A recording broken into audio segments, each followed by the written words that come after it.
Kasi mga Kojero, ito kasi yung naging trigger. Ito yung naging trigger nung impeachment drama. Yung confidential funds. Alam naman na natin yung kwento niyan eh. Pero nagiging matunog na usapan ngayon tong sa confidential funds. Bakit? Kasi mas pinili ni Sara na gastusin ng kanyang confidential funds kesa sa actual kesa dun sa regular funds ng kanyang ahensya. Which now begs the question, bakit yun ang inuuna mo? Bakit naunang naubos yung confidential funds kesa yung regular funds? Yun ang sinabi ni Stella Kimbo kahapon. Actually. Kimbo chides DepEd. Slow with projects and quick to utilize secret funds. Ano ba sinasabi natin? Kung kayo po ay nasa US, UK, Canada, Italy, France, Spain, Ireland, and Belgium, may pwede na po yung magpadala ng yung remittances sa Pilipinas. Gamit po ang Sendwave. Ang gagawin nyo lang ay download ang Sendwave app. Gumawa kayo ng account, gawa kayo ng account details at gawa kayo ng account at pwede na kayo magpadala sa Pilipinas sa Pilipinas sa pamamagitan ng GCash, mga pawn shops at iba't ibang mga bangko rin sa Pilipinas. At kung gagamit niyo po ang Sendwave for the first time, lagay niyo lang yung aking promo code dyan na Coach Jarrett para makakuha kayo ng karagdagan $20 free credit. Ayan, kaya gamitin na sa Sendwave for all of your remittance needs. Alright. Sabi, during her turn to interpellate the DepEd at the House of Representatives Committee on Appropriations hearing on Monday, Kimbo said the past DepEd administration spent the 112.5 million CF for 2023 in just 190 days. In 3 quarters. Which according to the lawmakers translate to a 143% efficiency in spending CFs or in confidential funds. Pero yung regular funds niya, mababa ang utilization. Hindi niya nagagamit. So may problema kaagad. Bakit? Kasi ang confidential funds, mga Kojero, it's only used for a specific purpose. Primarily for buying, quote-unquote, buying intelligence. Kaya nga intelligence funds eh. Tsaka confidential funds. It's primarily for buying surveillance and intelligence. So, ang weird. Ang weird nito. Kaya sinita ni Kimbo yan. Ito yung hearing kahapon. Medyo mahaba din, 12 minutes. Pagtsagaan na po natin, mga Kochero. Kasi kailangan talaga natin maintindihan yung konteksto kung bakit ma-issue ngayon yung potential na impeachment ni Sara Duterte. Baka kasi unahan na naman tayo ng fake news. Ang sasabihin nila, inaatake ng politika, etc., etc. Well, that's part of the quote-unquote industry. That's part of the environment ng politika ng politics. Kaya nga politics, mapolitika. But, mga Kochero, kung wala kang ginagawang kabalbalan, walang ipupolitika sa'yo. Mag-iimbento sila ng kabalbalan. Tulad ng ginagawa nila kay PBBM.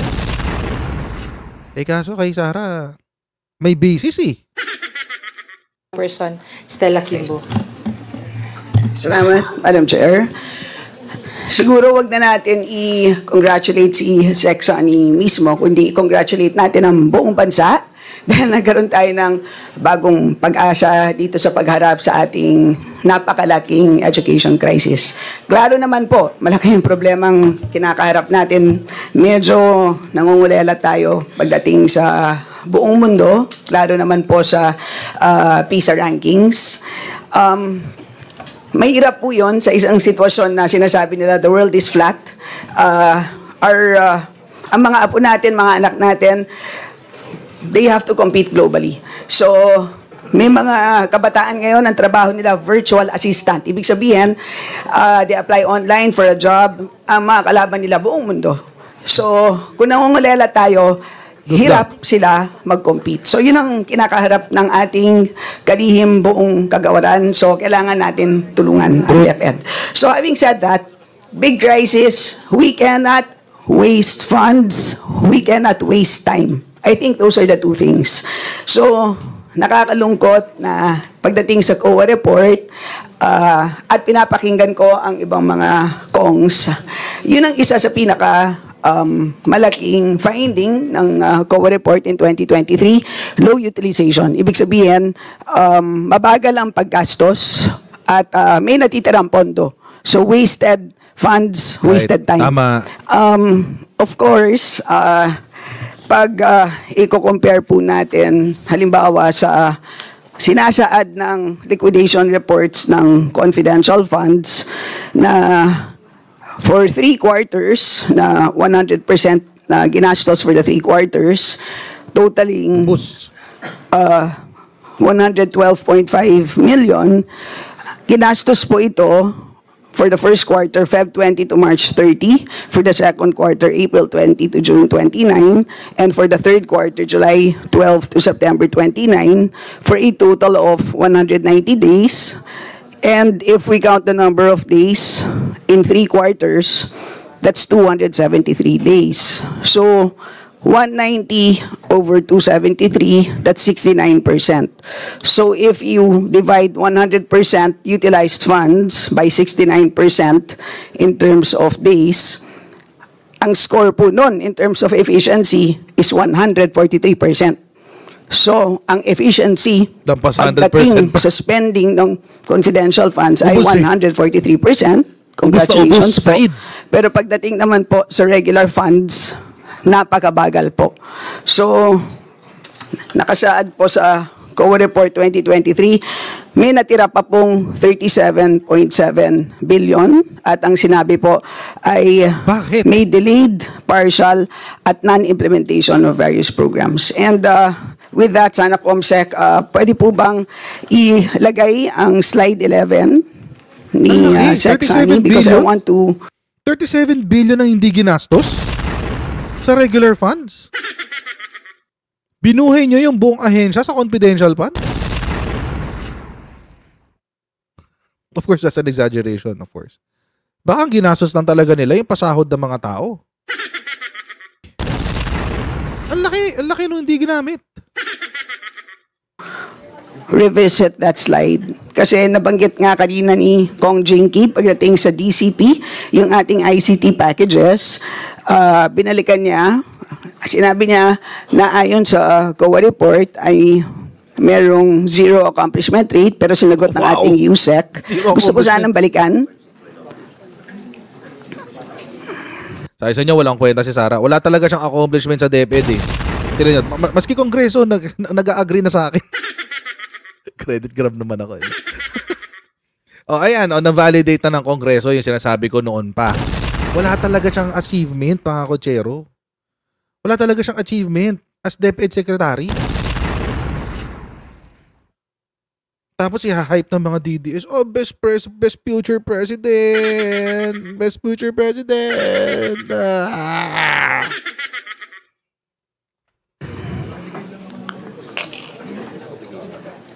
Diyos ko. Ito yung isang kaibigan. Isang kaibigan. Yung slide 11 of the presentation, the budget presentation. Yung improving the learning environment and learning resources.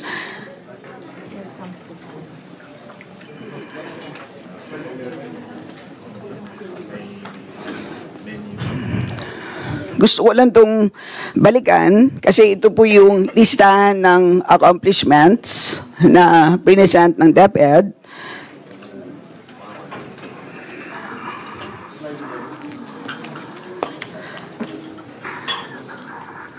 Nang naka-indicate is 44,638 ICT packages for delivery. So, kanina wala pa. Hindi pa indicate nade-deliver. ng ating USEC kung ilan na po ang delivered. Tinignan naman po natin, pero hindi pa rin siya nagtatahali to 44,000. Pasensya na po ha. For 2023, the total is 11,013.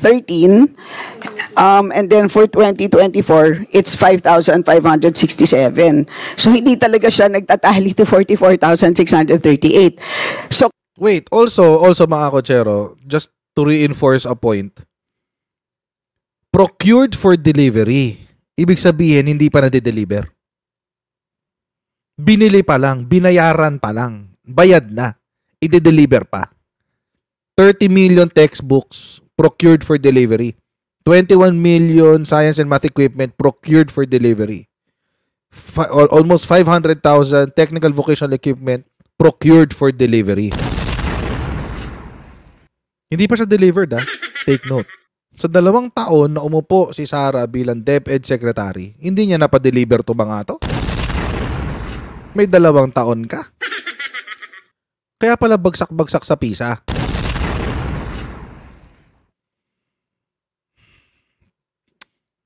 Anyway. Kasi yun ang tanong ko eh. Kung sinabi ng COA report, as of end 2023, 0 delivered. Parang ang galing naman na umabot tayo ng 44,000 today. Of course, kung yan ay na-achieve ninyo, please explain because we will all clap for you. Sabi lang kanina. But based on your 0 report, delivered. ang layo po nung 5,567 plus 11,013.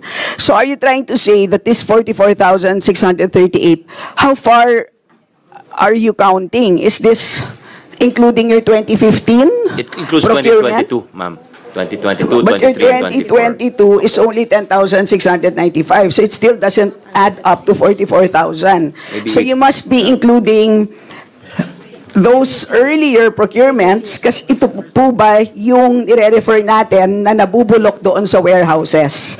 So please give us an explanation. Maybe we can ask the same resource person with your permission, Madam Chair. Yes, please, this Sec. is Alam Director natin na hindi Dagan. pa mainit ang inyong upuan. So, yung mga pa mainit datihan ang po, please.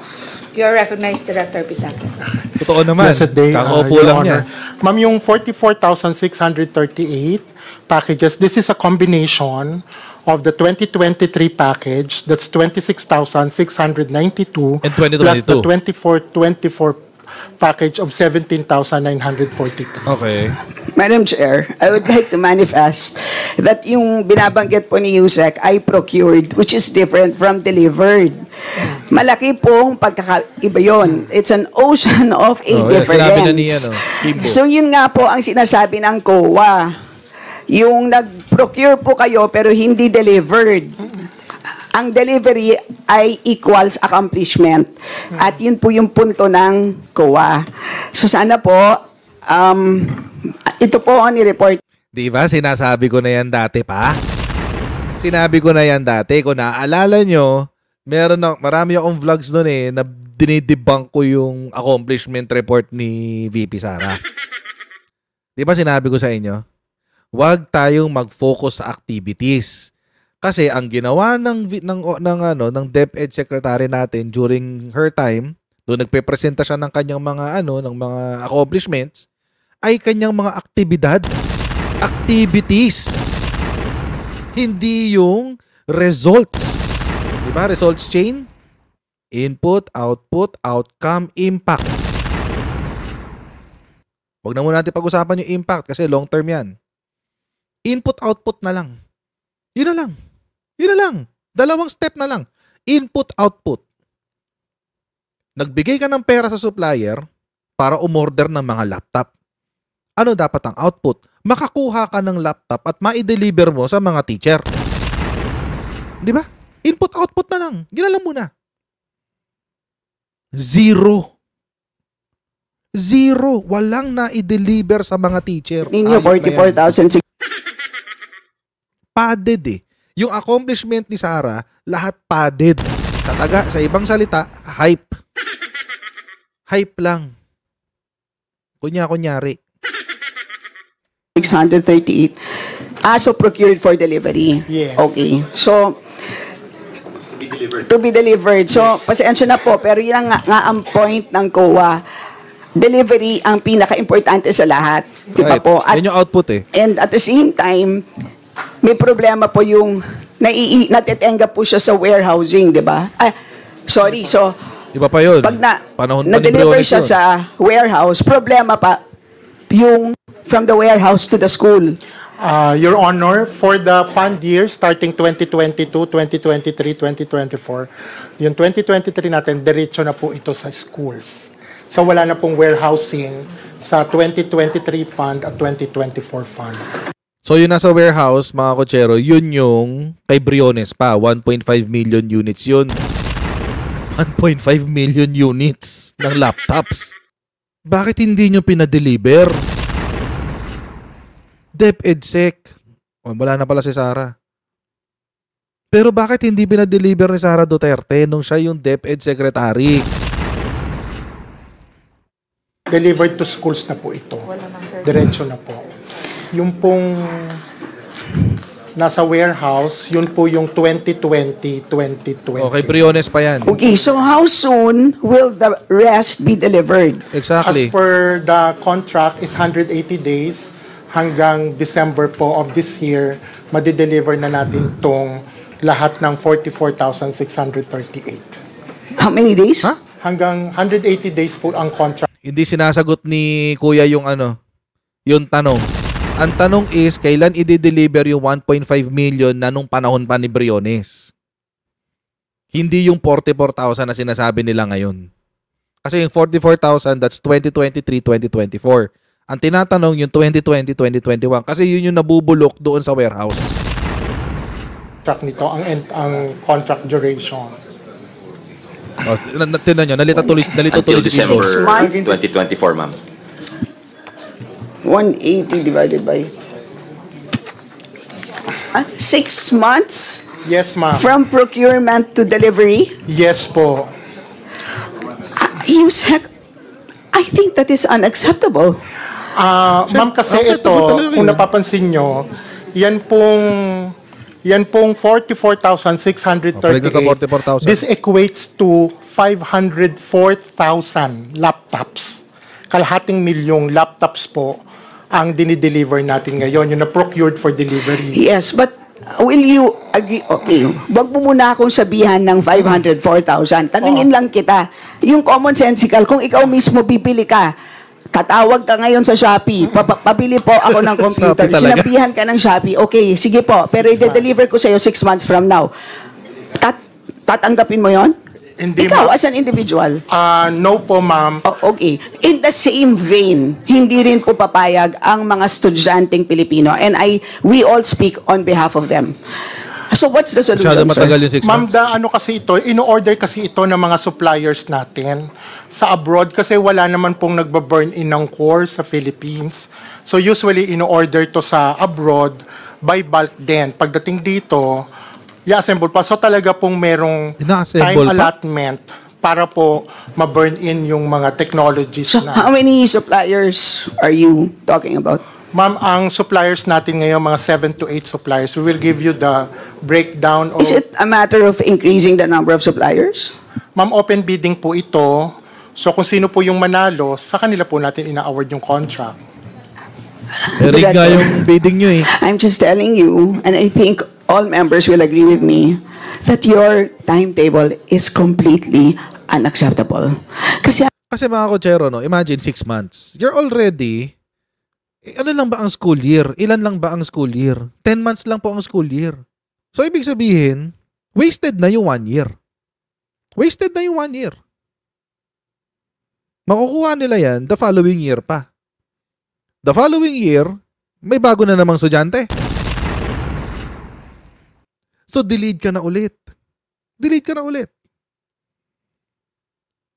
Mind you, meron pa silang 1.5 million na natitira sa mga warehouse. It doesn't make sense. Tama si Kimbo. Tama si Kimbo. It doesn't make sense. Masyado matagal lang 6 months. 3 months at most. Eh, alam naman pala ng DepEd prior to this na matatagalan kapag ganong karami kapag ganong kabalk ang o-orderin. O bakit hindi nila dinamihan ng suppliers?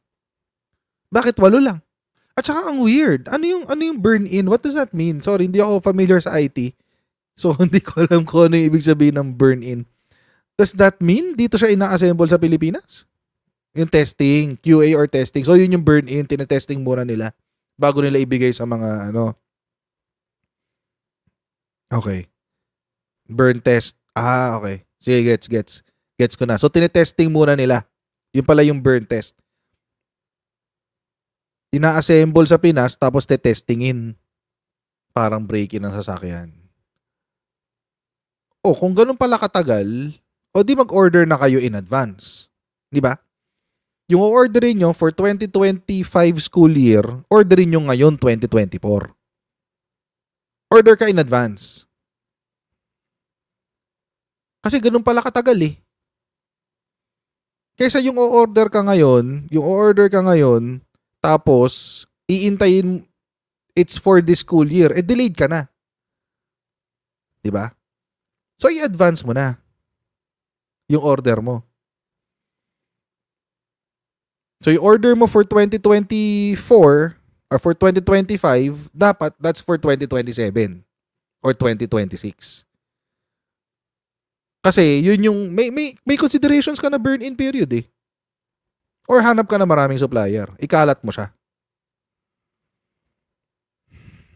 Pero alam nyo, hindi ko talaga mag-gets yung sa yung 1.5 million na naiwan dyan sa warehouse.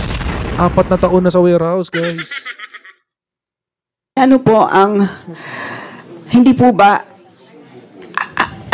ang useful life ng isang computer? 6 months. Ang according po sa COA, 5 years po yung obsolescency. Ayun na nga po. Kung yung 6 months po is just time for delivery, tapos ilan buwan pa ang procurement, another 6 months. Hindi ma'am, yung 6 months na iyon is yun na yung contract award to delivery. Kumbaga yun yung time na i-deliver nila dapat. Correct. But that from the time that you put up the bid, etc., it's probably going to take 1 year, right? 1 year yan. Yung ngayon Realistically po, speaking. mabilis na po tayo. Nagsimula po tayo ng bidding ng January. Okay, my point being, what is the solution, sir? We need to do early procurement, Madam Chair. I think itong ginawa nila na pagpapasok na tsaka nag-procure, medyo dapat... Baka, sir, hindi kaya agahan. pwedeng Hindi i-decentralize kaya. na lang? To how That many is also something. how many regional offices do you have, in which case that will 17. increase the number of 17, ma'am. suppliers? 17, including And the you newly would have created one back Negros. per regional office, right? That would mean Yes, ma'am. at least 17 suppliers. And per RDO, per RO, you can have more than one supplier. Is that correct? That's correct, ma'am. If you have 2, that will increase to at least 34. Is that correct? That's correct. So from 6, from 8, Capacity yan eh. you can go to 34 at least. Isa-scale mo yung capacity. Tama po kayo, ma'am. Yes. So, sir, We will conduct the feasibility study. Okay, As sabi nga po ni feasibility SEC, we are now also in the process for decentralization of the purchase of the DepEd computers. Hindi na kailangan yun ng feasibility study. Madali lang naman yan eh. 'Di ba? Madali lang naman yan eh. You just allow the regional offices. Memorandum lang yan. Allow niyo yung regional offices na sila yung mag-conduct ng bid. Ganun lang kasimple yun. Memorandum lang yan. Hindi kailangan ng ano yan. Meron namang field jeeps. At saka sana yung o-orderin nila sana future-proof. Ibig sabihin, magagamit mo siya at least for the next 3 to 4 years. At the very least. Hindi yung o-order sila ng lowest specs. Tapos obsolete na siya after 6 months. Hindi na kaya yung mga software. Baka kasi ganun sila umorder. Di ba ganun yung nangyari sa fire sale ng DepEd laptops na nakaraan? Anyway, buti natapos na doon. Diyos ko, what's happening? Ano nangyari sa DepEd? I had high hopes nung naging DepEd secretary si Sara. But I think my hope was misplaced. Misplaced yung hope ko eh. Kasi alam nyo mga kotsero, again, logic lang naman. Basic actually common sense na lang eh. Common sense na lang. Kailangan mo ng 500,000 units. I-divide mo lang yun eh kung ilang supplier ka meron. Mga teacher naman itong mga to eh. Alam nila paano i-compute yan. Para mahanap nila kung ilang supplier yung kailangan mo. Hindi naman pwedeng isa lang yan eh. So kung kailangan mo ng economies of scale. 'Di ba? Mas marami kang kailangan o di mag-expand ka ng suppliers. Mas marami kang kailangan eh. You have 17 regional offices. Ilan ang kailangan per regional office? Mag-identify ng supplier per regional office. Tapos doon na lang i-direct yung budget. Diba? So weird. Parang ang complicated ng procurement. Although we have a procurement law. So siguro yun lang yung magiging challenge dyan, no? Yung procurement law. But I don't think it's going to be a big of a challenge eh. Lang yan, nagawa nga nila sa Parmali. Diba? Nagawa nga nila sa Parmali. O sabihin na natin merong merong pandemic nun, emergency, etc., etc. We have a learning emergency right now. Lowest performing tayo sa PISA. Kaya mga kotsero, hindi ako magtataka. Lalo na sinabi kanina ni Stella Kimbo, ni Congressman Kimbo, na mas mabilis pang gumastos ng confidential funds kesa sa regular budget. Hindi ako magtataka kung magpapatuloy ang impeachment kay Sara after nitong budget season. Hindi ako magtataka kung magpapatuloy ito. Na oposisyon sa Kamara ng impeachment case laban kay Vice President Sara Duterte. Ito po ay dahil na rin sa sinasabing paggamit ni VP Sara ng kanyang confidential funds ng Office of the Vice President na nagkakahalaga po ng 125 million pesos sa loob lamang ng 11 araw. Narito po ang aking report. Kahit na itinanggi na ng ilang mambabatas mula sa mayoriya ng Kamara de Representantes, inamin naman ng isang kongresista mula sa oposisyon na pinag-aaralan pa rin ng kanilang grupo ang pagsasampa ng reklamong impeachment laban kay Vice President Sara Duterte. Sa harap ito ng kwestiyon sa paggamit ng pangalawang Pangulo ng confidential funds ng Office of the Vice President na nagkakahalaga ng nasa 125 million pesos na ginastos sa loob lamang ng 11 araw. Sa panayam ng programang ASPN, ano sa palagay nyo? Sinabi ni ACT Teachers Party List Representative Franz Castro na hindi nila alam ang plano ng mayoriya sa Kamara, pero inaming kinokonsidera nila ang hakbang. Pangunahing basehan sa posibleng impeachment charge ang culpable violation of the Constitution, graft and corruption, at betrayal of public trust. Mahirap yung dalawa doon. Mahirap yung culpable violation of the Constitution, tsaka yung graft and corruption. Mahirap yan eh. Betrayal of public trust, pwede pa. Mas madali yun i-justify eh. Kasi doon sa nauna, may mga elements yun eh na kailangan mong may mga elements yun na kailangan mong i-meet eh. So, hindi madali. Hindi siya madaling ma-accomplish. Pero kung betrayal of public trust, pwede na to yung mga hearing nila dyan. Pwede na yan. Pwede na nilang gawing basis yan. So, yung paggamit ng confidential funds, yung sa rigged laptop bidding, etc., etc. Pwede na nilang gamitin proof. Ang challenge, mga kotsero, ay wala sa lower house. Feeling ko papasayan sa lower house ay impeachment. Papasayan in form and substance sa lower house. Ang challenge, nasa Senate. Huwag niyo kalimutan, 24 lang ang Senate. And 8, sure tayo doon na 8 out of 24, which is 1/3 of the Senate ay pro-Sara. So, meron kang mahirapan ka. Mahirapan ka dyan. Oh. So, tingnan natin. Alan pa ng makabayan, itong mga basihan, iniipon pa namin yung mga ebidensya, para pag-file namin, kami, kung hindi namin alam dito sa Kongreso ano yung mga move ng iba nating mga kasamahan dito, pero kami kasalukuyang nag-aaral kami doon sa sakali, na merong mag-file o mag-file kami. So, hindi malayo, na magpa-file din kami kung sakaling meron na rin magpa-file galing naman sa majority. Question din sa mambabatas ang issue ng hindi paggamit ng pondo ng Department Yan of na nga, Education at Yan na DepEd yun. nung pinamumunuan pa ito ni VP Sara. Lumalabas kasi na sa 739.35 billion pesos na budget ng DepEd noong 2023, nasa 37 billion pesos lamang ang ginastos ng kagawaran. What? Yes, oo. Medyo malaki yung... How did that happen? Paano nangyari yun? Ouch, ang laki nito, 739 billion ang budget mo, tapos ang ginastos mo lang 37 billion. Nagpasahod ka lang? Nagpasahod ka lang ng mga teacher? Budget ng DepEd noong 2023, nasa 37 billion pesos lamang ang ginastos ng kagawaran. Yes, oo. Medyo malaki yung, yung unutilized na pondo ng Department of Education. So, hindi namin maintindihan Walang bakit proyektong ganon. ginawa. No, bakit hindi Walang ginawa. nagamit ito. Kasi, Tumambay lang.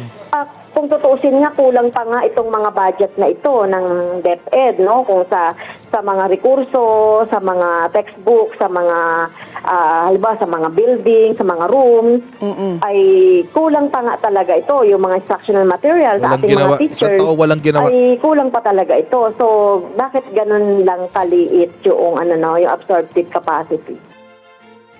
Sa budget hearing ng House Committee on Appropriations, ibinunyag din ni Education Secretary Sonny Angara ang nasa higit 1 bilyong halaga ng laptops at learning materials na 4 na taon nang nakaimbak lamang sa bodega ng Ito yung ito yung napakatagal i-procure. 6 months yan?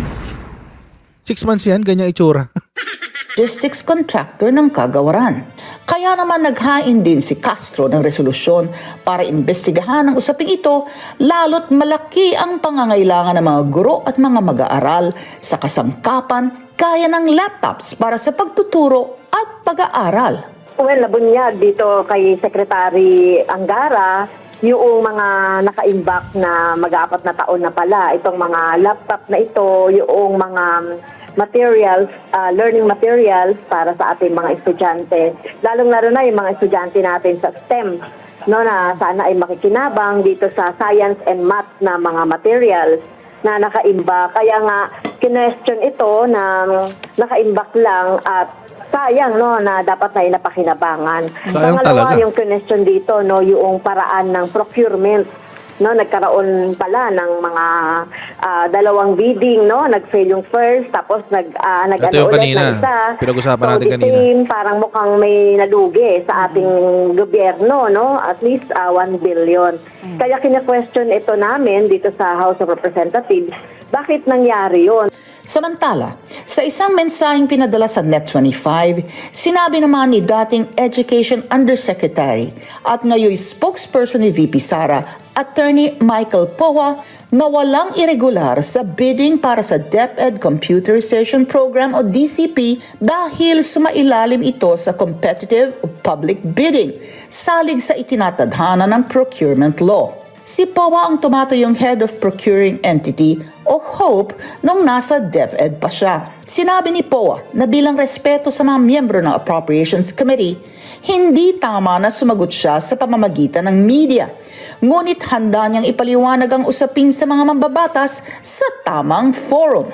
Ali Soto, para sa Mata ng Agila, matatag, matapang. Ang hilig nila sa ganun, no? Yung sasagot lang ako sa proper forum. Tapos kapag dinala nila sa proper forum, hindi naman nagsisisipot.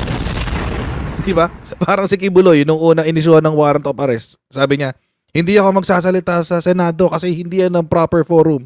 Ang proper forum, ang korte. Noong nag-issue ng warrant of arrest ng korte, anong sabi? Nagtago. si Digong, ganun din. Ayaw humarap sa ICC kasi hindi raw yun ang proper forum. Oh, iniimbita ngayon sa lower house para para magpaliwanag tungkol dun sa war on drugs. Ayaw pa rin pumunta kasi hindi raw yun ang proper forum. Yung mga TDS talaga. Ewan ko sa inyo. Hindi ko na naiintindihan bakit nyo pa, ano pang nakikita nyo sa mga to. Hindi ko na naiintindihan.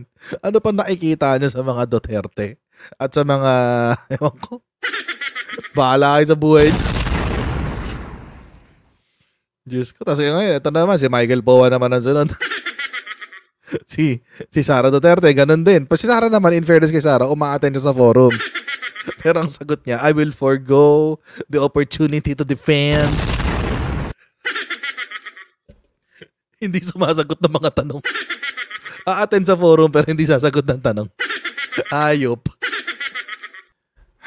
Hindi ako magtataka kung magkakaroon nga ng impeachment kay Sara Duterte. Kahit hindi siya planado.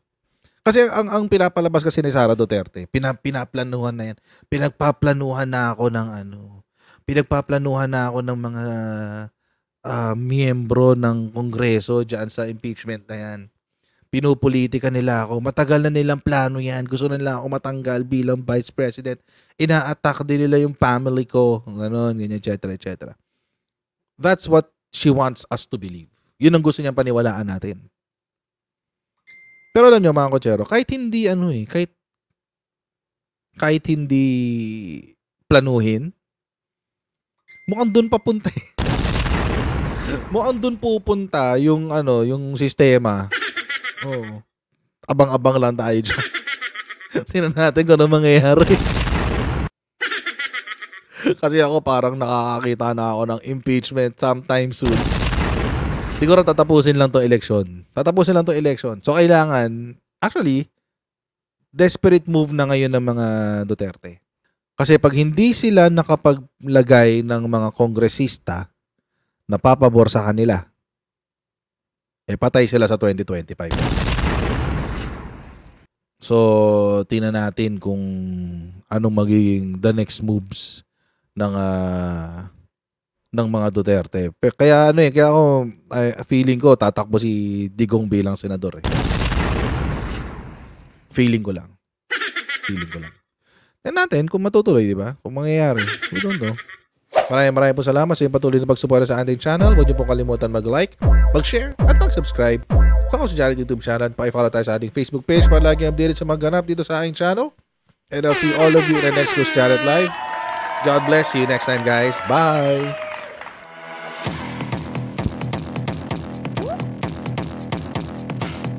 Huwag ganun. Huwag natin gawing tanga mga Pilipino.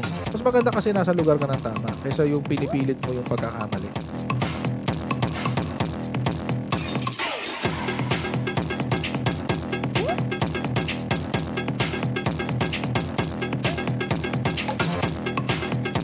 Are they willing to go that far? Hindi makakalimutan ng Pilipino yan hanggat di nasasagot niya.